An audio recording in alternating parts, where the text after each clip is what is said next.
Bien. Entre las situaciones que deben debatirse también en los otros componentes del precio de los combustibles. ¿Cuál? Bueno, pues el transporte interno.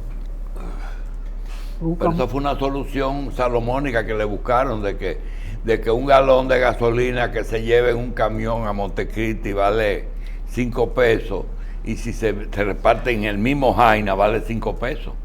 Eso es salomónico. O sí, pues entonces le buscaron la media. ¿Y a quién le tocó la cabeza del muchacho? El problema es ¿A quién le tocó la cabeza del muchacho? Muy bien. ¿Y a quién el bim-bim? Espérate, el problema es que descubrieron que ese camión dejaba 10,000 galones en un sitio, dejaba 10,000 galones en un sitio y 5,000 en otro. Sí, dejaba, no deja. Deja. Y 2,000 en otro. Sí. Bien, Oye, llegó el ingeniero Albuquerque. Bueno, muchas gracias. Llegó con las tierras raras, los decretos. Vamos a ponernos micrófonos porque ya estamos en el aire. Llegó el ingeniero Albuquerque desde Dubái. Oye, no habla de tierra rara, rarísima. Deben llamarle por el nombre de los minerales que tienen, pero le pusieron tierras raras. Y él nos va a hablar de las tierras rarísimas. Bienvenido, ingeniero. Las aplicaciones. Muchas gracias. Bueno, la razón es que el presidente emitió un decreto, el 430-18, y también el 431-18. El 430 es el que crea la Reserva Fiscal Minera Ávila, para que el Estado se reserve así, aun siendo el dueño del subsuelo y por tanto de los minerales, también la exploración y la posible explotación en caso de que aparecieran recursos de alguna cantidad que pudieran ser económicamente aprovechables. Hasta ahora no es que no se vaya la gente a pensar que hay ya un yacimiento. El Servicio Geológico Nacional, que viene haciendo un gran trabajo con el compañero y el colega y el amigo Santiago Muñoz, que viene trabajando en esto hace mucho tiempo, pero que el originador, el que primero habló y luchó para que se creara el Servicio Geológico Nacional, fue un gran hombre que se nos fue, Iván Tavares, en su tiempo, que había estudiado en la Unión Soviética, además de haber estudiado en la UAS. Bueno, entonces se enviaron unas 400 muestras a España, pero muestras tomadas de geoquímica. Hay varios tipos de muestras cuando se va a estudiar un área, que es o forma de estudio. Uno es la geofísica, cuando los medios de estudio que se utiliza es la resistividad inducida, la conductividad eléctrica, la sismología, etcétera, etcétera. Y entonces también está la geoquímica. Y la geoquímica es cuando se toman muestras lo menos contaminada posible de un abordamiento a la roca madre, y entonces, bueno, pues se manda a estudiar y buscando anomalías. Si aparecen recursos en este sentido, ¿qué son las tierras raras?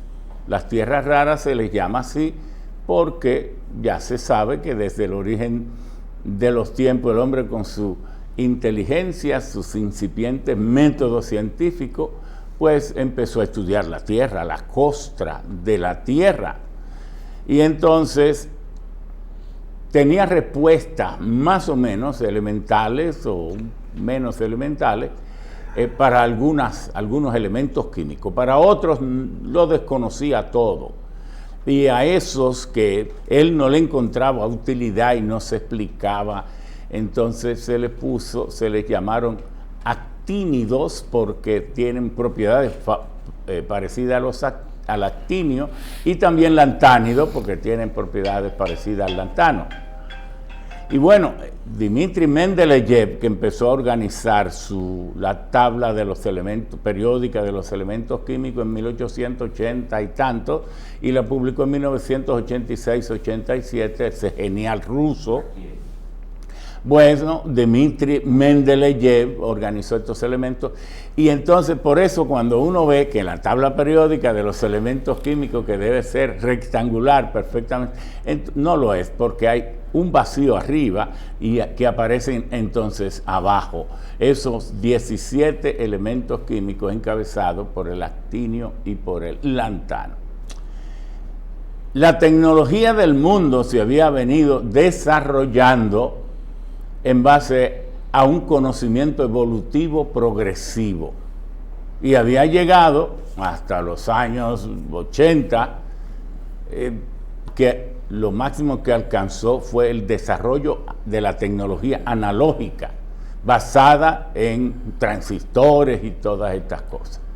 Y más avanzó cuando aprendió a conocer bien el espectro radioeléctrico, esto que usamos aquí, la televisión, la radio, la telefonía, todo esto. Y se avanzó mucho más cuando el hombre, cuando con el desarrollo de la NASA, entonces se aprendió a conocer la ionosfera, que es donde está inmersa la capa de ozono y todo esto. Entonces se fue conociendo mucho mejor la interacción entre los elementos químicos.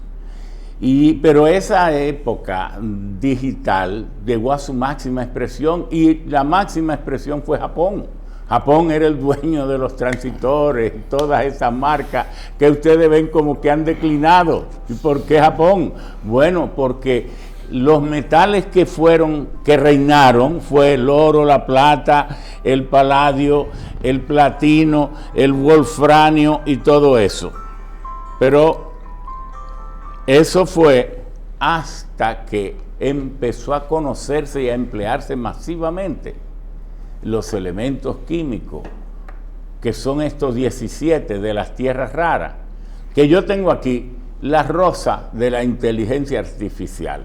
Esto le dice a usted para qué sirve cada uno de los elementos estos de que estamos hablando. ¿Y qué es lo que tienen estos elementos químicos? Que tienen, digamos, todas las propiedades del oro. ¿Por qué se usaba el oro en los transistores? ¿Por qué se usaba el oro en las computadoras? ¿Por qué se usaba la plata y el cobre y el wolfranio, que era la base de la medicina, de la industria médica de imágenes? Bueno, porque tienen la propiedad de ser muy nobles, se oxidan muy poco, conducen la electricidad y el calor muy fácil, son maleables, son dúctiles. Incluso hay algo que la gente no sabe porque no es conocimiento público común. ¿Cuál es? Cuando usted va a las grandes ciudades como Nueva York, Boston o en Europa, usted siente como que esas ciudades tienen algo de misterio.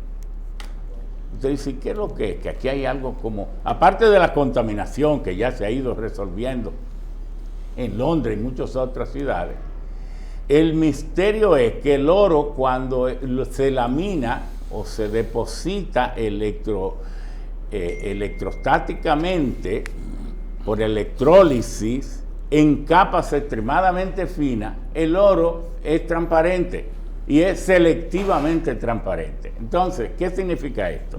Que todos esos vitrales de los grandes edificios lo meten en una cuba electrolítica y le hacen pasar un bajo voltaje en un producto, un cloruro de oro, y ese oro se va depositando en lámina en millonésimas de espesor, de milímetros. Y cuando se coloca en los edificios, ese oro, que la gente no sabe que está ahí, cuando es verano, entonces el edificio se enfría y no quieren que entre el calor de fuera. Bueno, el oro hace ese papel.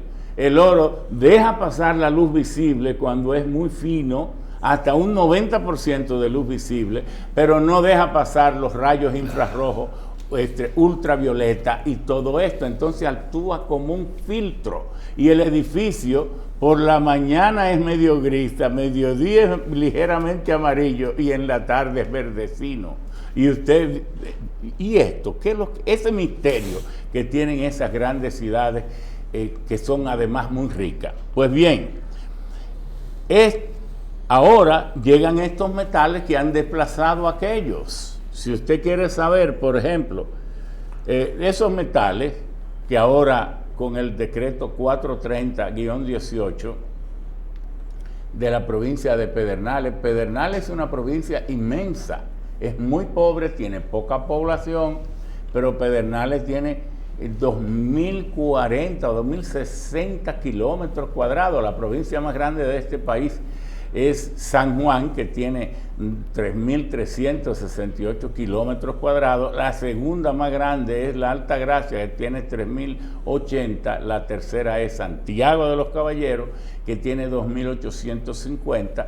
Entonces le sigue La Vega, le sigue Asua con 2.761, y luego ahí mismo pegadito Monte Plata.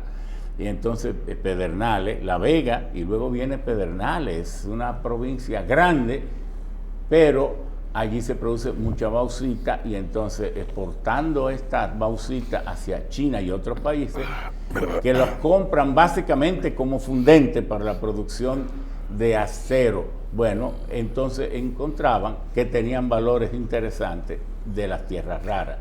Cualquier pregunta que usted dé. Mire, terminamos la tierra rara y nosotros quisiéramos Doña Pita.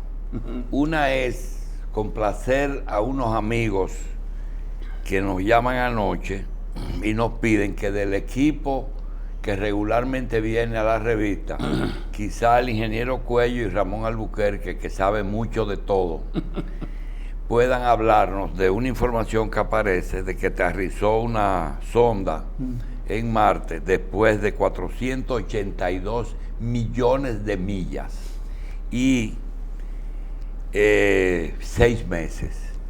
Y que no en este programa, sino que si nos pueden dar información en el futuro, va a ser un programa sobre el tema del tiempo, si es un problema que es nuestro y que eso no existe, y el término de años luz, distancia y esas cosas, porque se pensaba que eso era imposible, que uno no iba a ver nunca una sonda en nuestra vida, que el que la mande no la iba a ver. Sin embargo, ayer vemos que los técnicos están celebrando la llegada de la sonda. Claro, la NASA envió en el 2012 lo que se llamó el Curiosity. La otra es, sí, ahora, que usted nos diga qué respuesta usted le dio, qué pasó, que usted le contestó algo a Leonel Fernández, ¿de qué se trata? No, bien.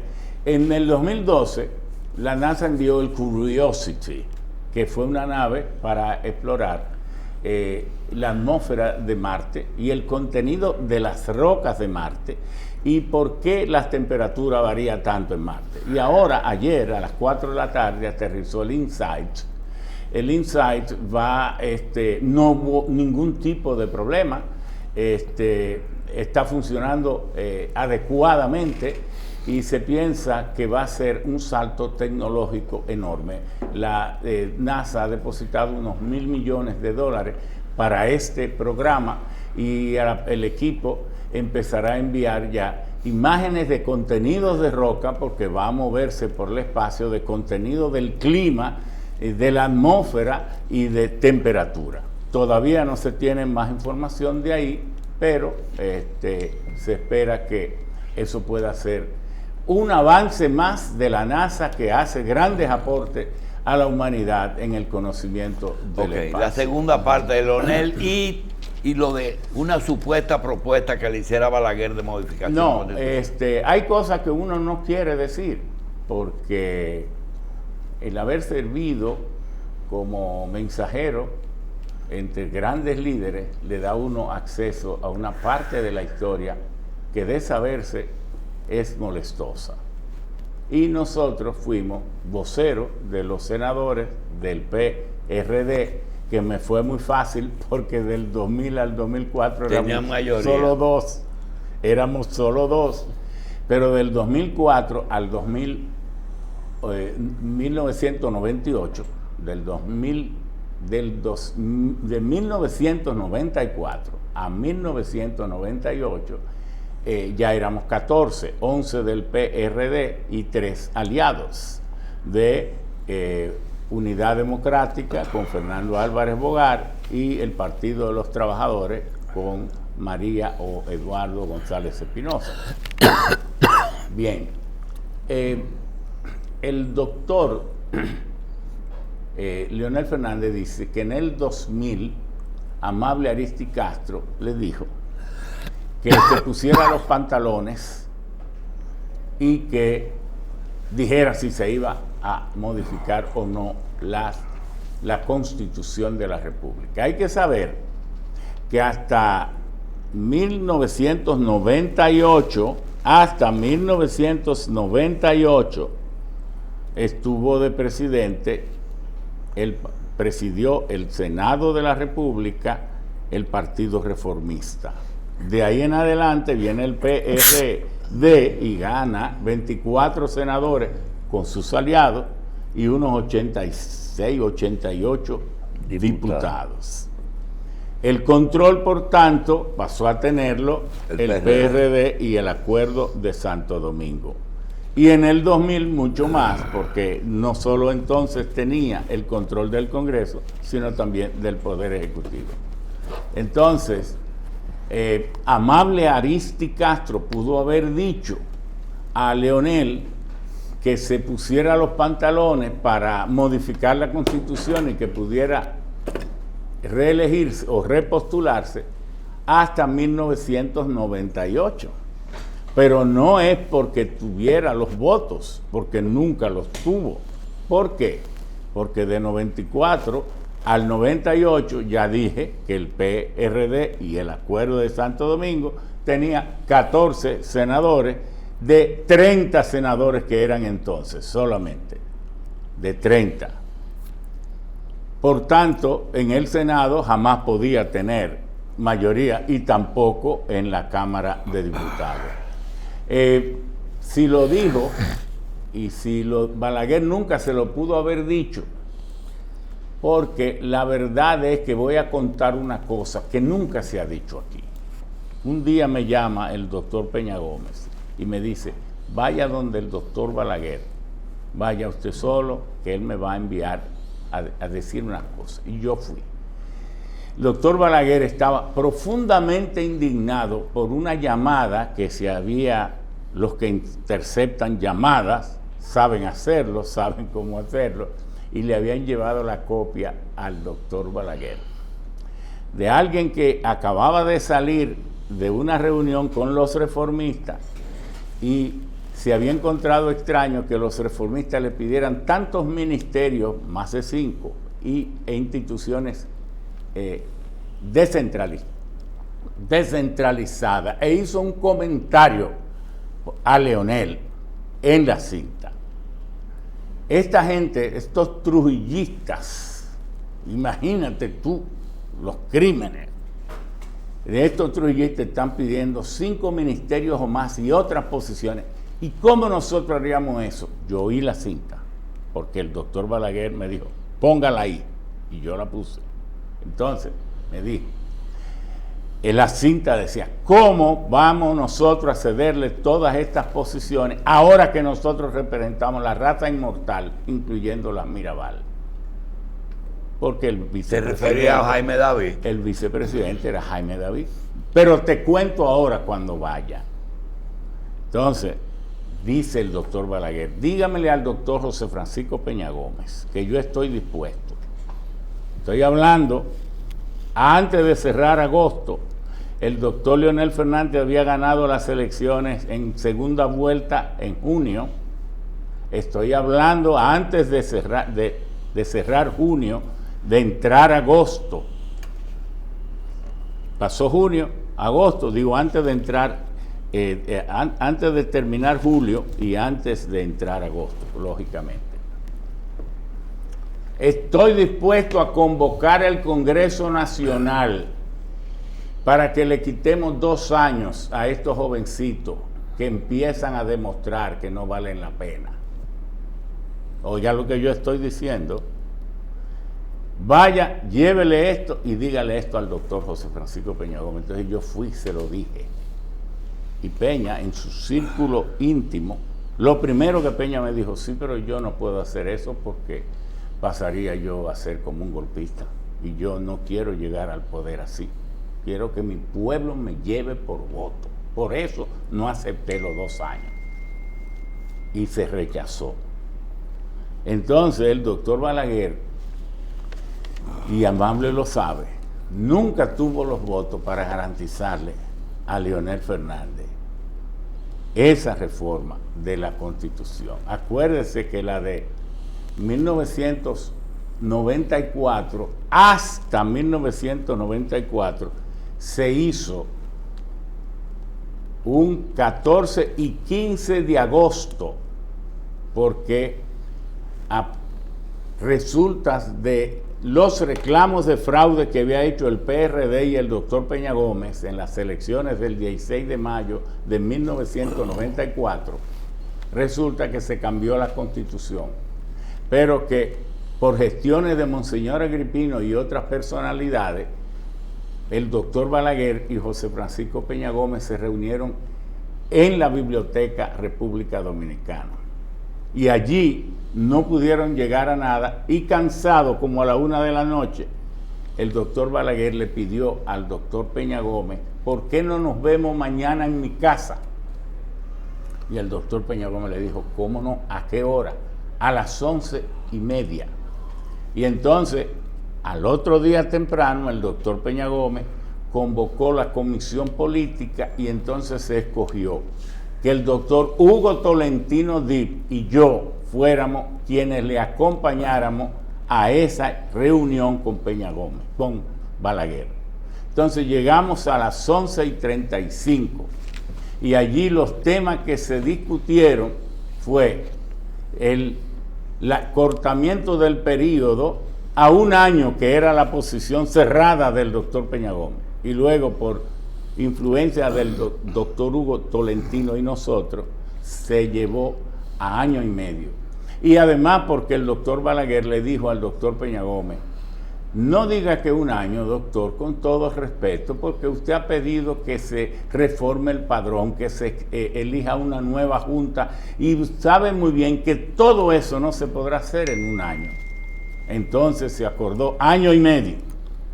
Luego Peña les dice al doctor Balaguer, doctor, usted y yo sabemos el apoyo que nos han dado los dominicanos que viven fuera. Y usted sabe lo que es hacer política en medio de esa nieve.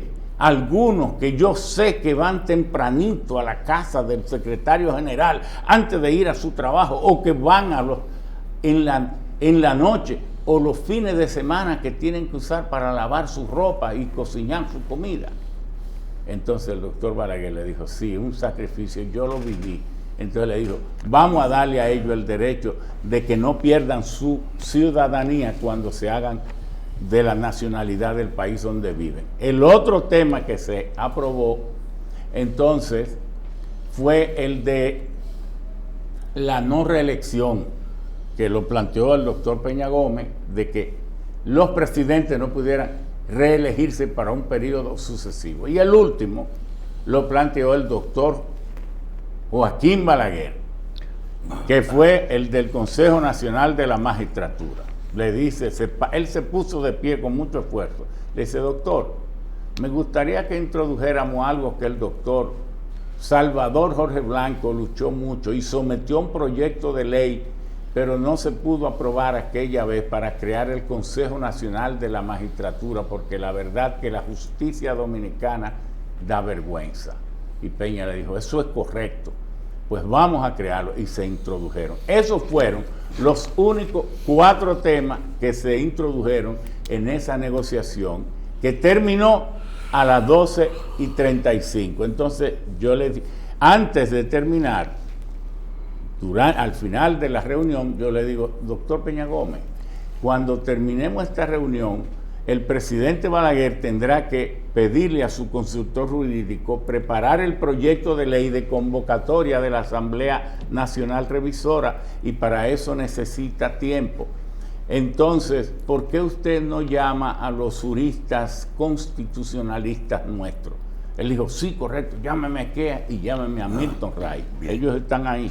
Así fue que transcurrió. Luego se hizo la rueda de prensa en Palacio, que Peña quería que fuera a las 3 de la tarde, y Balaguer le dijo, no, yo tengo que descansar, vamos a hacerla a las 5. Y ahí fue. Y vamos a invitar al PRI y al PLD, y Peña le dice, pero ¿para qué si nosotros representamos el 85% de la fuerza electoral nacional? ¿Para qué complicarlo? Dijo, sí, porque Agripino vive diciendo que la sociedad civil y que usted y yo monopolizamos todo. Bien. Así fue que pasó, doctor, todas esas cosas. El libro ya tiene el título, los 4 puntos. Los 4. Hágalo, doctor. Pero hay algo que quedó pendiente. Sí. Nos referimos al decreto sobre las tierras raras, Sí. que ya fue suficientemente explicado. Pero hay otros 2 decretos de ese mismo carácter que es bueno tenerlo en cuenta.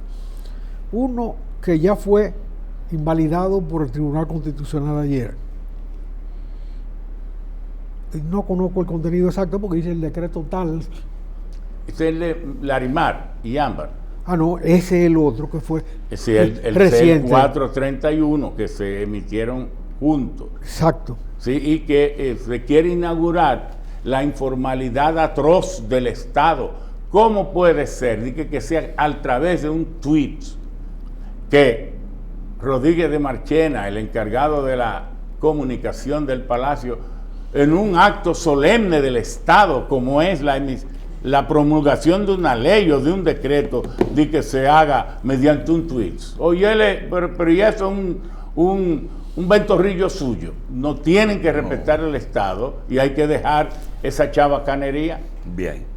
Ingeniero. Bueno, perdón, lo de Larimar, para terminar, es que hasta hoy se había exigido que el Larimar, el Ámbar, solo fueran procesados por cooperativas nacionales a fin de evitar que se exporten en bruto sin ningún valor agregado, perjudicando la economía nacional.